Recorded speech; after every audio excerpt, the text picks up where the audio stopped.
لیکن پکی رپورٹیں تو یہ ہیں، جو آئی ایس آئی کی رپورٹیں ہیں، یہ جو ملٹری اداروں کی رپورٹیں ہیں کہ اس طرح کے کیمپ پاکستان کی سرحد کے بالکل ساتھ افغانستان میں موجود ہیں، اور وہاں سے دور اندازی کرنے والے دہشت گرد جو ہیں وہ پاکستان آتے ہیں، پاکستان میں دہشت گردی کرتے ہیں اور دہشت گردی کرنے کے بعد یہاں سے چلے جاتے ہیں۔ لیکن 26 نومبر کو شیخ مجیب والی تاریخ دوبارہ دہرانے کی کوشش کی گئی، فائرنگ کرنے کی کوشش کی گئی، جس سے سیکورٹی اداروں نے اپنے تحمل اور صبر کے ساتھ جو ہے ناکام بنا دی۔ اگر یہ کامیاب ہوتی تو پھر وہ لاشیں کہاں گئیں، وہ لوگ جو مر گئے ان کے لواحقین کہاں گئے؟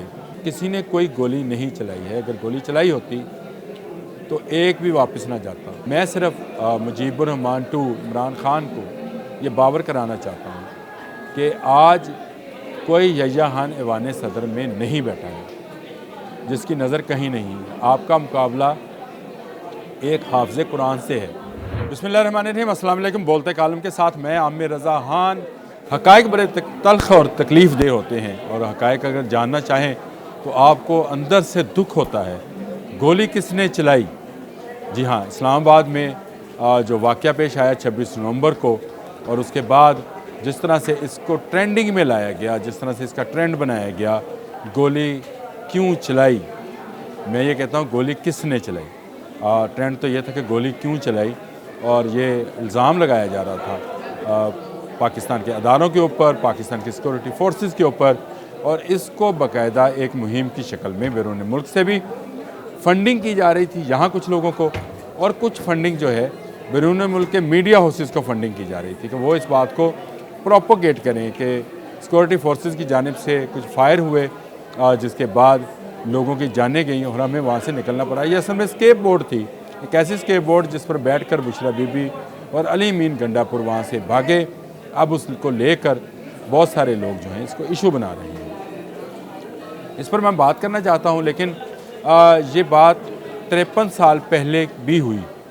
جی ہاں، 53 سال پہلے مشرقی پاکستان موجودہ بنگلہ دیش میں شیخ مجیب الرحمان نے بین اسی طرح سے ہی کام کیا۔ اس زمانے میں مکتی باہنی ایک جماعت بنائی گئی جو کہ عسکری ونگ تھا شیخ مجیب الرحمان کی جماعت کا۔ اس عسکری ونگ نے جو ہے تربیت حاصل کی بھارت میں، تریپورہ میں، کولکتہ میں ان کے باقاعدہ سے کیمپ تھے، اور یہ جو کیمپ تھے وہاں سے عسکریت پسند واپس آئے۔ ان کو دو چیزوں کی ٹریننگ دی گئی تھی، ایک تو ان کو اردو بولنا سکھائی گئی تھی، اردو اور پنجابی کی وہاں کلاسز ہوتی تھی۔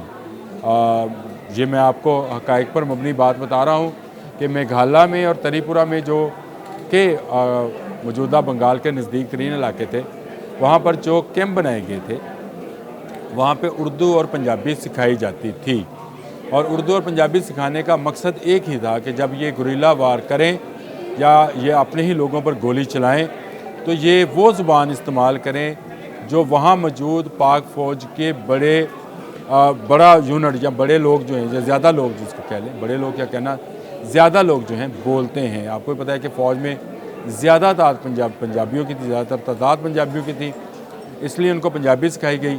کچھ اردو سپیکنگ تھے، ان کو اردو سکھائی گئی، اور یوں یہ لوگ مکتی باہنی کے لوگ جو ہیں یہ وہاں داخل ہوئے، گھسے۔ انہوں نے وردیاں پہنی ہوئی تھیں، اور یہ وردیاں پہن کر واردات کرتے تھے۔ واردات کے دوران یہ ریپ کرتے تھے، اہم لوگوں کو قتل کرتے تھے، بچوں کے سامنے ماں باپ کو مارا جاتا تھا، ماں باپ کے سامنے بچے ذبح کیے جاتے تھے، اور اس کا سارا الزام جو ہے اس وقت پاک فوج پر لگایا جاتا ہے، یعنی سیکورٹی فورسز پر لگایا جاتا تھا کہ یہ بنگلہ دیشیوں کی نسل کشی کر رہے ہیں۔ اصل میں یہ ایک بہت بڑے گیم پلان کا حصہ تھا۔ بھارت اس میں مکمل سپورٹ کر رہا تھا۔ شیخ مجیب جو ہیں وہ لاجسٹک سپورٹ یہاں سے دے رہے تھے، جس کے باعث یہ مکتی باہنی کے غنڈے اور بدماش جو ہیں کھلے عام پھرتے تھے۔ اب یہ کوئی ڈھکی چھپی بات نہیں رہی ہے، جب سے حسینہ واجد کا تختہ الٹا گیا ہے اور بنگلہ دیش میں شیخ مجیب کے مجسموں کو گرا کر اس کی تصویروں پر کالک ملی گئی ہے، تو وہ جو انقلاب شیخ مجیب لانا چاہتے تھے اس پر کالک ملی گئی ہے۔ حقیقت میں اصل میں اس پر کالک ملی گئی تھی۔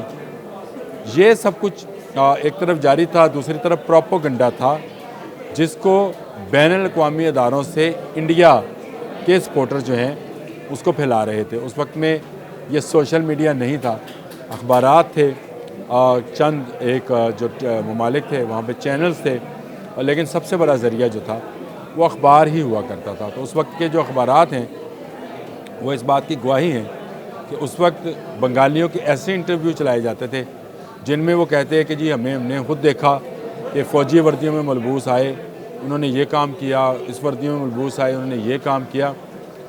بین ایسے ہی جو ہے پاکستان میں ایک تحریک بنانے کی کوشش کی جا رہی ہے۔ اب کہ میگھالیہ اور تری پورہ میں تو کیمپ نہیں ہیں، لیکن پکی رپورٹیں تو یہ ہیں، جو ISI کی رپورٹیں ہیں، جو ملٹری اداروں کی رپورٹیں ہیں کہ اس طرح کے کیمپ پاکستان کی سرحد کے بالکل ساتھ افغانستان میں موجود ہیں، اور وہاں سے دور اندازی کرنے والے دہشت گرد جو ہیں وہ پاکستان آتے ہیں، پاکستان میں دہشت گردی کرتے ہیں اور دہشت گردی کرنے کے بعد یہاں سے چلے جاتے ہیں۔ لیکن 26 نومبر کو شیخ مجیب والی تاریخ دوبارہ دہرانے کی کوشش کی گئی، بالکل، اور فائرنگ کرنے کی کوشش کی گئی، جس سے سیکورٹی اداروں نے اپنے تحمل اور صبر کے ساتھ جو ہے ناکام بنا دیا۔ اگر یہ کامیاب ہوتی تو پھر وہ لاشیں کہاں گئیں، وہ لوگ جو مر گئے ان کے لواحقین کہاں گئے، وہ جو لوگوں کی لاشیں یہ ساتھ لے کر گئے ان کے جنازے کہاں پر ہوئے، کوئی تو ایک ثبوت جو ہے یہ لوگ دیتے۔ 71 میں یہ ساری کی ساری سازش جو ہے یہ کامیاب ہوئی۔ کیوں کامیاب ہوئی؟ اس کی بڑی وجہ ایوان صدر میں بیٹھے جنرل یحییٰ خان تھے۔ جی ہاں، جنرل یحییٰ خان کا مارشاء اللہ تھا، ایوب کے بعد آیا تھا۔ اس مارشاء اللہ میں جنرل یحییٰ اس طرح سے مشرقی پاکستان پہ کنٹرول حاصل نہیں کر سکے۔ کچھ تو ان کی اپنی بشری کمزوریاں تھیں، ماننا چاہیے، جو بات تسلیم کرنے کی ہوتی ہے اس سے انکار نہیں کرنا چاہیے کہ ان کی اپنی بشری کمزوریاں تھیں، جس میں اب اس میں کیا، وہ جان سے چلے گئے، ان کی کیا کریں، لیکن وہ شباب اور کباب اور اس طرح کی چیزوں کے رسیا تھے، یہ ماننے پڑتا ہے۔ ان کا دھیان ایسی چیزوں پر نہیں گیا کہ کس طرح سے بھارت آہستہ آہستہ جو ہے ایسے ملیٹنٹ تیار کر رہا ہے جو مشرقی پاکستان میں دور اندازی کر سکتے ہیں۔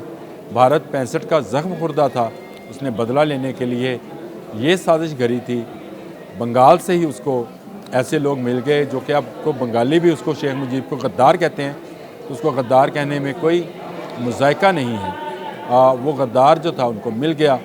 اب ایک اور سازش جو ہے وہ 26 نومبر کے حوالے سے رچی جا رہی ہے، بار بار میڈیا پر چلایا جا رہا ہے، گولی کیوں چلائی، گولی کیوں چلائی، تو کسی نے کوئی گولی نہیں چلائی ہے۔ اگر گولی چلائی ہوتی تو ایک بھی واپس نہ جاتا، نہ بشرا بی بی پنکی پیرنی واپس جاتی، نہ علی مون گنڈا پور واپس جاتا۔ فوج وہاں سے ہٹ کرتی ہے جہاں سے کوئی دیکھ نہیں پاتا ہے۔ تو یہ سارے کا سارا غلط بیانیہ جو ہے اس کو بنایا جا رہا ہے۔ میں صرف مجیب الرحمان ٹو عمران خان کو یہ باور کرانا چاہتا ہوں کہ آج کوئی یحییٰ خان ایوان صدر میں نہیں بیٹھا ہے جس کی نظر کہیں نہیں ہے۔ آپ کا مقابلہ ایک حافظ قرآن سے ہے، بالکل، آپ جس کے بارے میں کہہ رہا ہوں اسی کے بارے میں بات کر رہا ہوں۔ یہ حافظ قرآن ہے، اللہ تعالیٰ نے اس کے سینے میں قرآن کو محفوظ کرنے کی اس کو ہمت دی ہے، اور وہ بالکل جو ہے آنکھیں کھول کر کام کرتا ہے۔ مغرب کے بعد اس کی آنکھیں جو ہیں بند نہیں ہوتی، وہ کھلی رہتی ہیں، اور ان کھلی آنکھوں کے ساتھ جو کچھ ہو رہا ہے وہ دیکھ رہا ہے، اور عنقریب یہ سارے حقائق جو ہیں یہ سامنے آئیں گے۔ کس طرح سے ملیٹنٹ، کچھ تو آ گئے، کچھ تو ویڈیوز بھی آ گئی اب تو، کس طرح ملیٹنٹ پشاور سے آنے والے جتھے میں شامل تھے، پنجاب سے، خیبر پختونخوا سے، بلوچستان سے تو کوئی جتھا آ نہیں سکا تھا، کس طرح سے موجود تھے، ان کے پاس کون کون سا اسلحہ تھا، کیسے اسلحہ برآمد کیا گیا، 2000 کے قریب لوگوں کو گرفتار کیا گیا۔ آنسو گیس کے شیل بھی جو تھے وہ امپورٹڈ شیل تھے برازیل کے، شاید وہ بھی استعمال کیے ان ملیٹنٹس نے۔ ان کی باقاعدہ ٹریننگ تھی، بنانا وہی تھا، یعنی قصہ وہی بنانا تھا جو بھارت پہلے ایک دفعہ دہرا چکا ہے مشرقی پاکستان میں۔ اب وہ اپنے کچھ لوگوں کے ساتھ مل کر اس کو مغربی پاکستان یعنی موجودہ پاکستان میں دہرانا چاہتا ہے، لیکن اب وہ دور نہیں ہے۔ آج میڈیا کسی حد تک آزاد ہے، آج میڈیا بہت وائبرنٹ ہے، آج کی حکومتوں نے آنکھیں کھول لی ہیں، اور جو سوشل میڈیا ہے اس پر بھی آہستہ آہستہ لوگوں کو جھوٹ اور سچ کا فرق جو ہے آشکار ہونا شروع ہو گیا ہے۔ حکومت نے BBC کو بھی نوٹس بھجوا دیا، جس نے یہ خبر چلائی تھی کہ لاشیں جو ہیں وہ گری ہیں اسلام آباد میں، کوئی لاش نہیں گری، کوئی کسی نے گولی نہیں چلائی۔ ہاں یہ ضرور ہے کہ مظاہرین کو منتشر کرنے کے لیے پولیس نے اپنی اسٹریٹجی کے تحت لائٹس بند کی اور چند ہوائی فائر جو ہیں وہ کسی جانب سے ہوئے، جس کے بعد بھگدڑ مچ گئی، شور مچایا گیا۔ جس طرح سے جنگل میں آپ کو جس کو ہاکا بولتے ہیں، کارا جاتا ہے جانوروں کو، ان کو بھگایا جاتا ہے، اور اس کے بعد اسٹیمپیڈ ہو گیا جس میں بشرا بی بی جو ایک گاڑی میں بیٹھ کر علی مین کنڈا پور کے ساتھ 10 سوا 10 اب تو وہ کہہ رہی ہے 12 بجے میں ڈی چوک تھی، انہوں نے ڈی چوک شاید دیکھا نہیں ہے، وہاں پہ چلی گئیں، اور اس طرح سے یہ سارے کا سارا مجموعہ جو اسلام آباد فتح کرنے کے لیے آیا تھا واپس چلا گیا۔ ایک بات یاد رکھیں، عمران خان بھی یاد رکھیں، ان کی پارٹی بھی یاد رکھے کہ یہ مجیب الرحمان نے بھی اسلام آباد کو ماننے سے انکار کیا تھا۔ ملک دوغلخت ہو گیا، کمیونیکیشن گیپ بہت تھا، فاصلے بہت تھے۔ آج فاصلے سمٹ گئے ہیں۔ آج جو بات میں آپ سے اب کر رہا ہوں یہ آپ براہ راست اپنے موبائل پر، اپنے سیٹس پر دیکھ رہے ہوں گے۔ اب وہ دور گیا، وہ دور گزر چکا کہ جب کہتے ہیں خلیل خان فاختہ اڑایا کرتے تھے۔ اب ہمارے آرمی چیف، ہمارے پولیس کے سربراہ، ہمارے وہ تمام لوگ جو پاکستان کی سیکورٹی کو سب سے پہلے رکھتے ہیں، وہ جاگ رہے ہیں، اور کوئی ایسی مزید حماقت شاید پاکستان تحریک انصاف کو نہیں کرنا چاہیے جس سے ملک کو نقصان ہو، ملک کی بدنامی ہو۔ یہ جو سوشل بائیکاٹ والا معاملہ ہے یہ بھی شیخ مجیب سے آپ نے مستعار لیا یا گاندھی سے لیا، گاندھی نے بھی کیا تھا اور شیخ مجیب نے بھی اعلان کیا تھا، اور اس کے بعد عمران خان نے اعلان کیا ہے۔ یہ حربہ بھی نہیں چلے گا، لوگ 14 کو کوئی بائیکاٹ کرنے نہیں جا رہے۔ جو آپ نے شیخ مجیب کی پیروی کرتے ہوئے 14 دسمبر کی تاریخ جو ہے مقرر کی ہے یوم شہداء، اپنی طرف سے خیالی شہداء یا مبینہ شہداء کہنا چاہیے، منانے کے لیے، یہ تحریک اس طرح سے کامیاب نہیں ہوگی۔